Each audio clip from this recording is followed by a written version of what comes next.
So hello and welcome back students to AI Education and Study with Anas sir. Today I will be starting one short explanation of class 12th business study chapter number 7 directing। और आज के अपने इस class में इस chapter में आने वाले सभी इंपॉर्टेंट टॉपिक्स एंड पॉइंट्स को एक वन शॉट वे के साथ हम समझने वाले हैं। तो फटाफट से शुरू करते हैं अपनी क्लास को और समझते हैं सभी इंपॉर्टेंट टॉपिक्स एंड पॉइंट्स को एक brief best and short explanation के साथ। तो जैसा कि हम सब जानते हैं कि हमारे चैप्टर का नाम है डायरेक्टिंग। तो डायरेक्टिंग का मतलब क्या होता है, इसके अंदर कौन से इंपॉर्टेंट एलिमेंट्स आते हैं, इन सभी चीजों को हम क्लियर करने वाले हैं। तो देखिए, लास्ट क्लास के अंदर हम पढ़कर आए हैं स्टाफिंग। तो स्टाफिंग के बाद वाले स्टेप को हम डायरेक्टिंग कहते हैं। इसके अंदर क्या चीजें होती हैं? Directing refer to the process of instructing, guiding, communicating and inspiring people in the organisation to achieve its objective. यानी कि डायरेक्टिंग का काम यह होता है कि वर्क के चलते हुए लोगों को कम्युनिकेट करना, लोगों को गाइड करना, उनको इंस्ट्रक्ट करना, उनको रिस्ट्रिक्शंस के अंदर रखना, फॉर्मेलिटी के अंदर रखना। तो ये सारी चीजें हमारी डायरेक्टिंग होती हैं। अगर मैं इसके एलिमेंट्स की बात करूं तो इसके एलिमेंट्स में हमारे पास आता है सुपरविजन, आता है मोटिवेशन, आता है लीडरशिप, आता है कम्युनिकेशन, आता है। इन सभी चीजों को मिलाकर हमारा डायरेक्टिंग बनता है। तो अगर आपसे पूछ लिया जाए तो आप क्या लिखोगे? Directing refer to the process of instructing, guiding, communication and inspiring people to the in the objective to achieve its object. ये क्यों करते हैं? हम अपने ऑब्जेक्टिव को अचीव करने के लिए। तो इसमें चैप्टर में आगे की तरफ आप जब बढ़ोगे तो आप मोटिवेशन को पढ़ने वाले हो, लीडरशिप को पढ़ोगे और कम्युनिकेशन को पढ़ोगे। इन तीनों टॉपिक्स को हम ब्रीफ में पढ़ेंगे जो चैप्टर में बताए गए हैं।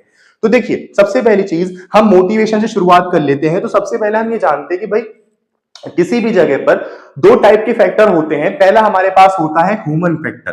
पहले क्या होते हैं? ह्यूमन फैक्टर होते हैं। दूसरे हमारे पास होते हैं नॉन ह्यूमन फैक्टर। ठीक है, अब यहां पे देखो, ह्यूमन फैक्टर मतलब हम सब लोग, और नॉन ह्यूमन फैक्टर मतलब मशीनरी वगैरह होते हैं, टूल्स होती हैं। आप खुद सोचो कि किसी भी कंपनी के अंदर कितनी ही अच्छी मशीनें लगी हुई हैं, बट अगर वहां के लोगों को वो मशीनें नहीं चलाना आती तो वो काम कर सकती हैं? बिल्कुल भी नहीं। तो यही चीज हमें समझने की जरूरत है कि हमारे पास नॉन ह्यूमन फैक्टर कितने ही अच्छे क्यों ना हो, मगर जब हमारे पास ह्यूमन फैक्टर एक स्टेबिलिटी के साथ काम नहीं करेगा, विलिंगनेस के साथ या एबिलिटी के साथ काम नहीं करेगा, तो नॉन ह्यूमन फैक्टर का कोई भी फायदा नहीं है। तो हम ये कह सकते हैं कि non human factor are totally based on human factor. तो हमें क्या चाहिए कि हम अपनी ऑर्गेनाइजेशन के अंदर इन ह्यूमन फैक्टर का देखभाल रखें, इन ह्यूमन फैक्टर का ख्याल रखें। तो यहां पर हमें क्लियर हो गया कि it is clear that human factor in the production has an important place in the organisation.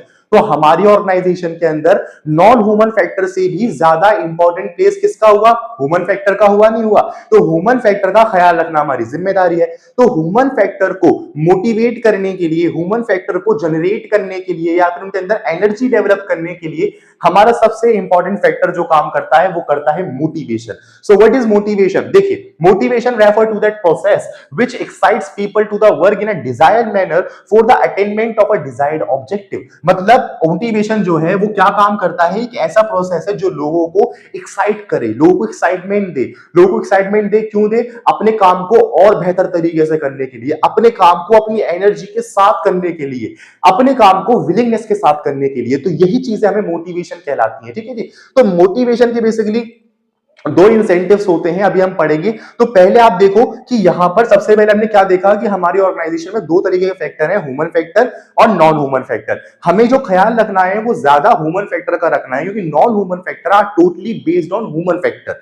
तो ह्यूमन फैक्टर का ख्याल रखने के लिए सबसे इंपॉर्टेंट रोल जो प्ले करता है वो मोटिवेशन करता है। मोटिवेशन क्या करता है? पीपल को एक्साइटमेंट प्रोवाइड करता है ताकि वो अपने गोल एंड ऑब्जेक्टिव्स को अचीव करे। तो यहां पर हम क्या कहेंगे भाई? मोटिवेटर्स क्या है, मतलब आखिर वो एक्साइटमेंट का मटेरियल क्या है, ऐसा वो कौन से एलिमेंट्स है जिससे लोग मोटिवेट हो पाए? तो देखिए, वो अलग अलग हो सकते हैं। वो क्या हो सकते हैं बेटा? बोनस हो सकता है, स्टेटस हो सकता है, या कोई भी चीजें हो सकती हैं। तो हर चीज का मोटिवेटर अलग अलग होता है, जिसका ऑब्जेक्ट जो होता है वही उसका मोटिवेटर कहलाता है। तो इसी चीज को ध्यान में रख के हमने कॉन्सेप्ट निकाला इफिशियंसी ऑफ पर्सन का। यानी कि किसी भी पर्सन की इफिशियंसी जो अचीव होती है वो दो चीजों के ऊपर बेस्ड होती है। पहला होती है उसकी एबिलिटी के ऊपर बेस्ड, दूसरी होती है उसकी विलिंगनेस के ऊपर बेस्ड। सबसे पहली चीज आप समझो, देखो, किसी भी चीज को करने के लिए आप एबल हो। अब वो आप एबल कैसे होगे? आप एबल होगे एजुकेशन के बाद, आप एबल होगे ट्रेनिंग के बाद। सही बात है। मान लीजिए आप बड़े हो गए, अब बड़े होने के बाद आप एबल हो पढ़ने के लिए, और पढ़ाई के लिए आप कब एबल हो गए? After the taking education and the training. तो ये आपकी एबिलिटी है, पर आप उस एबिलिटी का यूज जब कर पाओगे जब आप उस काम को करने के लिए विलिंग होंगे। ऐसा होता है कि कभी कभार हम वो काम करते हैं जिस चीज को करने का हमारा मन नहीं होता, तो हम उसमें ज्यादा प्रोडक्टिविटी अचीव नहीं कर पाते, और जिस काम को करने का हमारा मन होता है, उसमें लगन होती है, तो उस काम के अंदर हमें थकान ही महसूस नहीं होती। तो ये होता है विलिंगनेस। तो आखिर ऐसा क्या है जो हमें थकान महसूस नहीं हो रही? तो बेटा वो मोटिवेशन है। तो हमें जो विलिंगनेस प्रोवाइड होती है एक इफिशियंसी के साथ काम करने के लिए, वो होता है मोटिवेशन। तो मोटिवेशन हमारे पास दो भागों में डिवाइड होता है। पहला होता है मॉनिटरी इंसेंटिव्स, दूसरे होते हैं नॉन मॉनिटरी इंसेंटिव्स। और मैं आपको बताऊं कि मॉनिटरी इंसेंटिव्स को हम फाइनेंशियल इंसेंटिव्स भी कहते हैं। Financial incentives. और यहां पर नॉन मॉनिटरी इंसेंटिव्स को हम नॉन फाइनेंशियल इंसेंटिव्स भी कहते हैं। नॉन फाइनेंशियल इंसेंटिव्स, ठीक है। तो यहां पर आप ध्यान रखिएगा कि फाइनेंस का मतलब क्या होता है, बेसिकली पैसा, और नॉन फाइनेंस मतलब पैसा नहीं। तो फाइनेंशियल इंसेंटिव यानी मॉनिटरी इंसेंटिव्स का मतलब हमारे पास ये निकल कर आता है कि आप जिस काम को करने के लिए विलिंग हो, मोटिवेट हो, तो आपका एक फाइनेंशियल इंसेंटिव हो सकता है, यानी उस चीज को लेकर पीछे पैसा हो सकता है, या फिर नॉन फाइनेंशियल इंसेंटिव्स हो सकते हैं, मतलब जिसके पीछे पैसा ना हो। तो देखिए सबसे पहले समझते हैं मॉनिटरी इंसेंटिव्स हमारे क्या हो सकते हैं। लाइक पे एंड अलाउंस हो सकता है, बोनस हो सकते हैं, वेजेस इंसेंटिव्स हो सकते हैं, प्रॉफिट शेयरिंग या रिटायरमेंट प्रॉफिट या को पार्टनरशिप या स्टॉक ऑप्शन। तो ये सारे पॉइंट्स ऐसे पॉइंट्स हैं कि जो आपको मोटिवेट करते हैं एज अ फाइनेंशियल कंडीशन, ठीक है।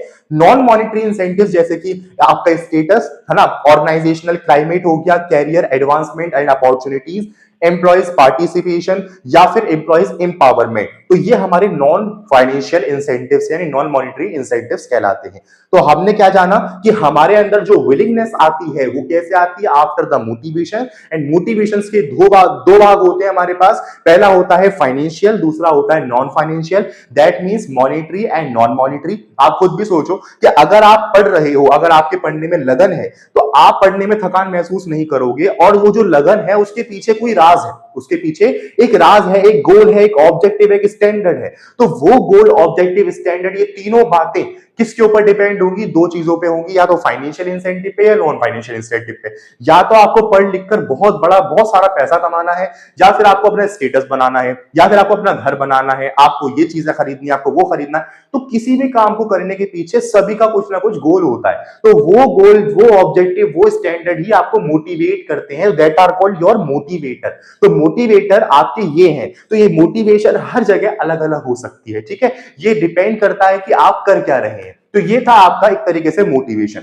अब यहां पे आप देखो कि इसी मोटिवेशन कॉन्सेप्ट को मैस्लो नीड हायरार्की थ्योरी ने डिवाइड किया है और प्रॉपर तरीके से एक पिरामिड बनाया है। जैसे कि आपने देखा था level of functions of management, उसमें उसी तरीके से एक पिरामिड बनाया और बताया गया है कि सभी की मोटिवेशंस को, सभी की नीड्स को मिलाकर आखिर ऐसा क्या है जिसके ऊपर अगर हम ध्यान देंगे तो हम उस पर अपना गोल अचीव कर सकते हैं। देखो समझाता हूं। जैसे मान लो मैंने अभी एक शब्द बोला कि सभी का मोटिवेटर जो है वो अलग अलग होता है। तो हम किसके मोटिवेटर पे काम करें, किसके मोटिवेशन पे काम करें जिससे हम अपने ऑर्गेनाइजेशन का गोल अचीव कर पाए?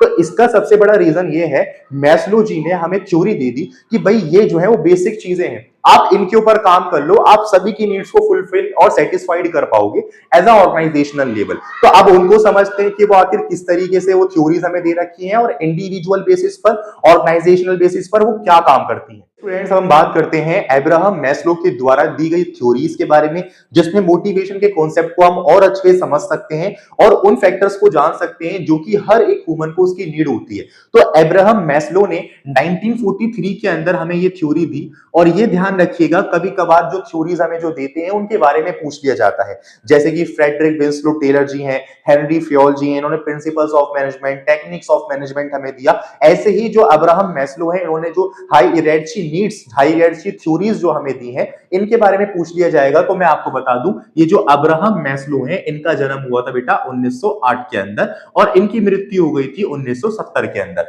ये आप ध्यान रखिएगा। इन्होंने कहा कि हर एक तरीके से ह्यूमन फैक्टर के पास 5 नीड्स होती हैं, 5 जरूरतें होती हैं और ये बहुत बहुत बहुत ज्यादा जरूरत है और हम ये कह सकते हैं कि इन 5 नामों के अंदर हम उसके प्रॉपर जीवन याचिका को समेट सकते हैं। तो यहां पर क्या है, it refer to that theory of motivation which is based on the high hierarchy of 5 human needs. First आती है हमारे पास बेसिक साइकोलॉजिकल नीड्स, यानी कि हर एक इंसान अपने जीवन याचिका को चलाने के लिए, अपनी भूख प्यास कपड़े को पहनने के लिए एक बेसिक सैलरी जो है वो ड्राइव करता है। दूसरा आता है सेफ्टी और सिक्योरिटी नीड, हर एक इंसान एक जॉब सिक्योरिटी चाहता है, हर एक इंसान एक कैरियर अपॉर्चुनिटी चाहता है, हर एक इंसान एक स्टेबिलिटी ऑफ इनकम चाहता है। फिर आता है सोशल नीड, यानी हर एक इंसान अपने दोस्त चाहता है, फ्रेंड्स चाहता है, रिलेटिव्स चाहता है, एक वेरियस ग्रुप्स के अंदर रहना चाहता है, क्योंकि ह्यूमन बिना किसी इंसान को देखे नहीं रह सकते या किसी बिना वेरियस ग्रुप के नहीं रह सकते, आप ध्यान रखिएगा। तो बिना वेरियस ग्रुप्स के नहीं रह सकते, तो उन वेरियस ग्रुप्स में क्या आते हैं, फ्रेंड्स आते हैं, रिलेटिव्स आते हैं और बहुत कुछ लोग। फिर आता है हमारे पास स्टीम और इगोइस्टिक नीड। स्टीम और इगोइस्टिक नीड का मतलब क्या होता है भाई, सेल्फ रिस्पेक्ट होती है, अटेंशन लेवल होता है। तो ये हर एक व्यक्ति चाहता है अपनी सेल्फ रिस्पेक्ट, चाहे वो एक मजदूर क्यों ना हो, चाहे वो एक व्यापारी क्यों ना हो, ये दोनों ही बातें अलग अलग है, वो किसी भी लेवल पर हो, बट सेल्फ रिस्पेक्ट हर कोई चाहता है। तो यहां पर आता है fifth and last, self actualisation. इसका मतलब क्या होता है, अचीवमेंट ऑफ गोल्स। हर एक पर्सन के अपने अपने गोल्स होते हैं, वो अलग अलग हो सकते हैं according to their skills, according to their qualification, but achievement of goals मतलब सभी का अपना उद्देश्य है जीवन को जीने का, चाहे वो कोई भी कार्य कर रहा है। तो ये आपके पास क्या आते हैं, मैस्लो के 5 पॉइंट्स आते हैं जो उन्होंने बताए कि ह्यूमंस की हायरार्की नीड्स से सबसे ज्यादा बेहद जरूरी नीड्स ये होती हैं। इनको मैं आगे जब 2 भागों में डिवाइड करूं, लाइक इंडिविजुअल बेसिस पर एंड ऑर्गेनाइजेशनल बेसिस पर, तो हमारे पास क्या कॉन्सेप्ट निकल कर आता है। इंडिविजुअल बेसिस पे भाई आता है जैसे कि भूख, है ना, दूसरे पे आता है स्टेबिलिटी ऑफ इनकम, तीसरे पे आते हैं फ्रेंडशिप, चौथे पे आता है स्टेटस, पांचवे पे आता है सेल्फ फुलफिलमेंट। तो कहने का मतलब ये कि बात तो यही हो रही है, बेसिक साइकोलॉजिकल नीड में हमने क्या देखा भाई, भूख प्यास को मिटाने के लिए बेसिक सैलरी, तो यहाँ पे हंगर आ गया। सेकंड में सेफ्टी और सिक्योरिटी नीड के लिए स्टेबिलिटी ऑफ इनकम आ गया, फ्रेंडशिप, स्टेटस, सेल्फ फुलफिलमेंट, बात वही है बट कैटेगराइज कर दिया गया है इसको। ऑर्गेनाइजेशनल बेसिस पे भी बेसिक सैलरी है, पेंशन प्लान है, कॉर्डियल रिलेशन विद कलीग्स है, मतलब अपने रिश्तेदार वगैरह संबंधी वगैरह, job title and achievement of goods या फिर गोल्स। ठीक है, यहाँ पे गुड्स नहीं होगा, गोल्स होगा, ये ध्यान रखना, अचीवमेंट ऑफ गोल्स। तो ये आपका इंडिविजुअल एंड ऑर्गेनाइजेशनल बेसिस पे हमने कैटेगराइज किया। तो यहां से हमने अब्राहम मैस्लो की हाई हायरार्की नीड्स को समझा, थ्योरीज को समझा। अब हम बात करते हैं लीडरशिप का मतलब क्या होता है। देखिए, leadership transfer the potentials into the reality. Leadership refer to influencing other in such a manner to do what the leaders want them to do. तो देखो यहां पर क्या बताया गया है, लीडरशिप एक ऐसा इंपॉर्टेंट कॉन्सेप्ट है जो कि आपके प्लान को, जो आपके पोटेंशियल को रियलिटी के अंदर कन्वर्ट करने का काम करता है। यह आप खास ध्यान रखना कि आपके पास कितनी ही अच्छी टीम क्यों ना हो, बट अगर उसका लीडर अच्छा नहीं है तो आप अपने पोटेंशियल को रियलिटी के अंदर कन्वर्ट नहीं कर सकते। आपका देश कितना ही बड़ा क्यों ना हो, आपके देश के अंदर कितनी ज्यादा इनकम वाले लोग रहते क्यों ना हो, बट अगर आपका लीडर बेकार है तो वो देश का विकास हो ही नहीं सकता। तो यहां पर क्या बताया गया है कि leadership is one of the most important concept in the business and as well as non business activities, दोनों में ही आता है, दे आर परवेसिव फंक्शन। तो यहां पर हमारे पास इसके स्टाइल्स आते हैं। स्टाइल का मतलब क्या होता है, स्टाइल मतलब एलिमेंट समझ लो, कॉन्सेप्ट समझ लो। तो इसको हम 3 कैटेगराइज करते हैं, 3 भागों में बांटते हैं। पहला आता है हमारे पास ऑटोक्रेटिक लीडरशिप। ऑटोक्रेटिक लीडरशिप का मतलब क्या होता है कि एक लीडर होता है और उसी से सभी लोग कनेक्टेड होते हैं, and this is one of the most important and most best, ये समझ लो सबसे ज्यादा अच्छा जो स्टाइल है लीडरशिप का, वो यही होना चाहिए, ऑटोक्रेटिक लीडरशिप। इसमें क्या होता है, लोग फ्लक्चुएट नहीं हो पाते, मतलब लोगों को ये समझ आ जाता है कि भाई अगर हमें रिपोर्टिंग रिलेशन मेंटेन करना है, हमें रिपोर्ट देनी है किसी को, या कोई डाउट वगैरह पूछना है, कोई डायरेक्टिंग के माध्यम से कुछ इंस्ट्रक्शन या इंस्पिरेशन लेनी है, तो हम किससे लें, that are called autocratic leadership, मतलब एक ही लीडर। तो आपके लिए मैं यहां पे एक छोटा सा ड्राइंग बना देता हूं, this is your leader and this is your subordinate. तो यहां से ये तीनों ही बंदे डायरेक्टली इससे कनेक्टेड है, ये है ऑटोक्रेटिक लीडरशिप स्टाइल। सेकंड आता है democratic leadership style. Democratic leadership style का मतलब देखिए क्या होता है, जिसमें आप ये देख पाओगे कोई एक बंदा ही सबसे one of the most important place पर नहीं होता, यहां सभी लोग अपने आपस में काम करते हैं मिलजुल कर। तो इसको भी हम एक इंपॉर्टेंट बात इंपॉर्टेंट चीज कह सकते हैं, एक इंपॉर्टेंट एलिमेंट कह सकते हैं, यहां सब मिलजुल कर काम कर रहे हैं। तो डेमोक्रेटिक लीडरशिप का अगर हम चार्ट बनाना चाहेंगे तो वो कैसे बनाएंगे, जैसे कि यहाँ पे लीडर आ गया, यहाँ पे ए बी सी डी, तो ये सब जो है वो आपस में कनेक्टेड ये सब जो है वो आपस में कनेक्टेड रहने वाले हैं। तो इस तरीके से यहाँ पे कॉन्सेप्ट जो है हमारे बन जाते हैं। ठीक है जी, तो ये हमारे पास क्या हो गया, एक तरीके से डेमोक्रेटिक लीडरशिप का स्टाइल हो गया। फिर आते हैं थर्ड पे, लेजिस्फेयर और फ्री रेन लीडरशिप। ये एक ऐसा स्टाइल होता है जिसमें जो लीडर होता है वो नाम मात्र होता है, हालांकि उसके अलावा जो सारा काम होता है वो और लोग करते हैं। उदाहरण के तौर पर कि जैसे मान लो मैं यहाँ छोटा सा बनाने की कोशिश करता हूं, this is our leader and this is our subordinate, A B C और डी। इस तरीके से हमारे पास चीजें हैं, बट ये जो लोग हैं वो आपस में मिलजुल के काम कर लेंगे, वो लीडर से पूछेंगे ही नहीं। तो लीडर यहाँ नाम मात्र है। इसको मैं एक एग्जांपल के द्वारा समझाने की कोशिश करूं तो देखो, लेजिस्फेयर एंड फ्री रेन लीडरशिप आप समझ सकते हो, जैसे कि इंडियन प्रेसिडेंट। तो इंडियन प्रेसिडेंट का इतना रोल नहीं होता देश के लिए जितना एक प्राइम मिनिस्टर का होता है। तो यहां पर क्या है कि वो एक राष्ट्रपति है, एक प्रेसिडेंट है, वो नाम मात्र राजा है। असली जो ताकत है वो किसके पास होती है, प्रधानमंत्री के पास है। तो यहां पर बताया गया है कि भाई यहाँ पे लीडर फ्री रहता है और बाकी सबऑर्डिनेट्स आपस में मिलजुल कर काम करते हैं। तो ये आपके तीन स्टाइल थे। इसके बाद हमारे पास इंपॉर्टेंट कॉन्सेप्ट जो आता है वो आता है कम्युनिकेशन का। देखिए, communication refer to an art of transforming ideas, views, facts, feeling etcetera from one person to another and making them understand them. देखो, सबसे पहली चीज कम्युनिकेशन का मतलब हम जानते हैं अपनी बातों को कहना। तो अपनी बातों को कहना, किस तरीके से कहना और सामने वाले का किस तरीके से समझ में आना, ये दोनों ही बातें कम्युनिकेशन सिस्टम में आती हैं और बिजनेस के अंदर सबसे ज्यादा यूजफुल ये चीजें होती हैं। देखो, उदाहरण के तौर पर मान लीजिए आप एक व्यापारी हैं, आपकी बहुत बड़ी मील है और मैं एक होलसेलर हूं। तो मैंने आपके पास फोन किया, मैंने कहा भाई राहुल, आप ना क्या नाम है 10 बंडल जो है वो जीन्स के लगवा दीजिएगा मेरे पास। तो आपने ये बात मेरी सुन ली, बट कुछ फ्लक्चुएशन होने की वजह से, कुछ प्रॉब्लम्स होने की वजह से आपने 10 की जगह मेरे पास 15 यूनिट भेज दी। अब मैंने मंगाई 10 यूनिट की, आपने भेजी 15 यूनिट, हमारे बीच में कुछ फ्लक्चुएशन आई, अंडरस्टैंडिंग नहीं हो पाई, मिसअंडरस्टैंडिंग हुई। तो ये सारा जो प्रोसेस होता है वो कैसे होता है समझते हैं। देखो, सबसे पहले मान लो मैं सेंडर हूं, मैं मैसेज भेज रहा हूं और ये मेरा मैसेज चलना हुआ यहां से शुरू। मैंने मैसेज सोच लिया। मीडिया का मतलब क्या होता है, जिसके माध्यम से हम मैसेज करते हैं, जैसे फोन हो गया, व्हाट्सएप हो गया, इंस्टाग्राम हो गया या खत हो गया, इस तरीके से चीजें हैं, टेलीफोन वगैरह, फैक्स वगैरह, ये मीडिया।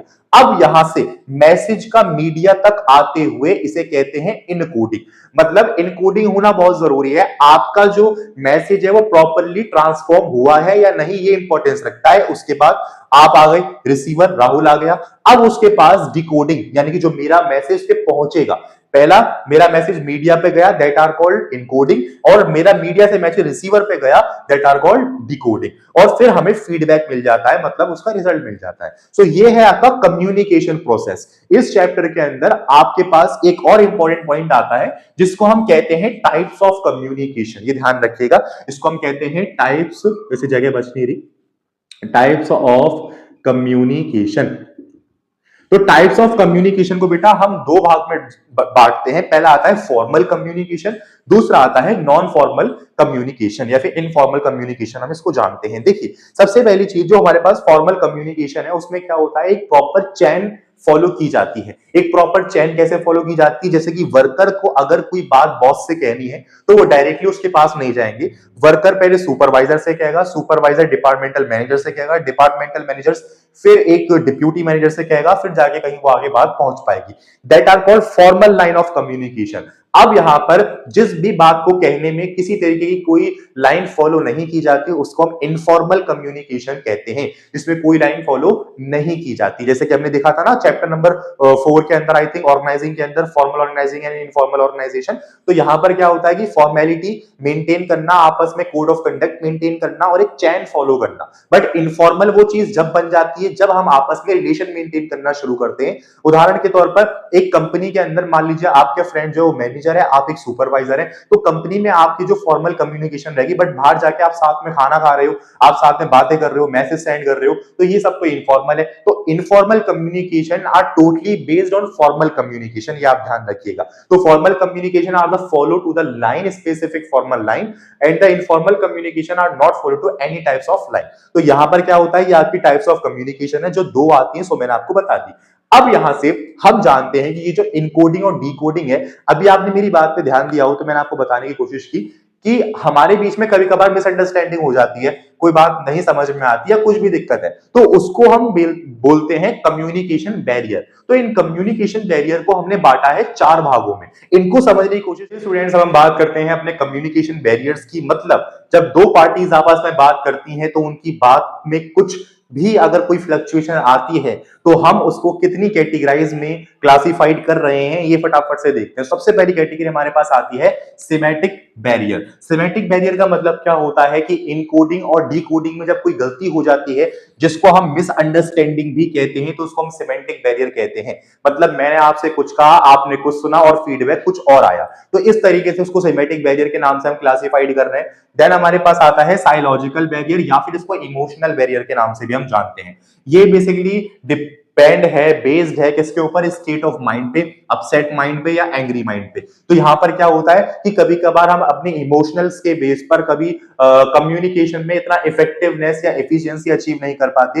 कभी हमारा अपसेट माइंड है, हम एंग्री मूड में हैं, या फिर कुछ भी हमारे दिमाग का संतुलन सही नहीं है, तो होगा ना ऐसा कि हम अपने प्रोडक्ट के बारे में जो जानकारी देना भी चाहेंगे सो नहीं दे पाएंगे, जो हम अपने बारे में बताना भी चाहेंगे सो नहीं बता पाएंगे। तो ये होता है हमारा इमोशनल बैरियर, जो कि अपने बात को कहने में कुछ प्रॉब्लम्स क्रिएट करता है। फिर आता है हमारे पास ऑर्गेनाइजेशनल बैरियर। जैसे कि आप पढ़कर आए हो, types of communication, they are divided into 2 categories.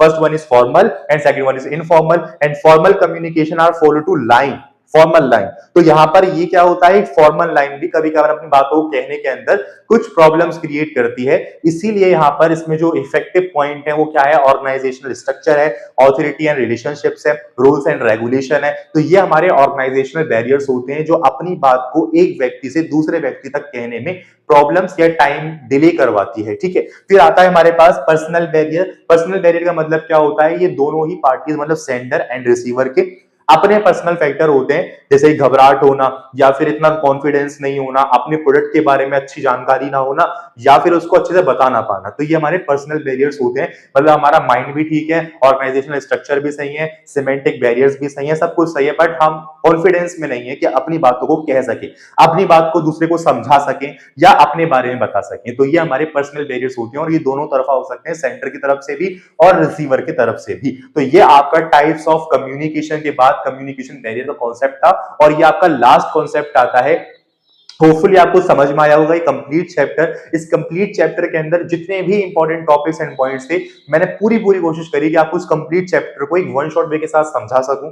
जैसा कि हमने कल कहा था कि आज जी को डायरेक्टिंग की जो क्लास है वो अपलोड हो जाएगी, सो अपलोड हो चुकी है। इसके अलावा जितने भी क्लास 12 बिजनेस स्टडी के अंदर चैप्टर्स हैं वो सब आज अपलोड हो गए, मतलब हो चुके थे। आज ये चैप्टर रह गया था, सो ये भी कर दिया। पूरा क्लास 12 बिजनेस स्टडी का कोर्स जो है वो कंप्लीट हो गया है। अगर आपको कहीं कोई चैप्टर रह गया है, कहीं कोई डाउट रह गया है, तो फटाफट से क्लियर कर लो आज ही क्लास के अंदर। आज 26 तारीख है, 26 तारीख को क्लियर कर लो सारे डाउट्स को अपने।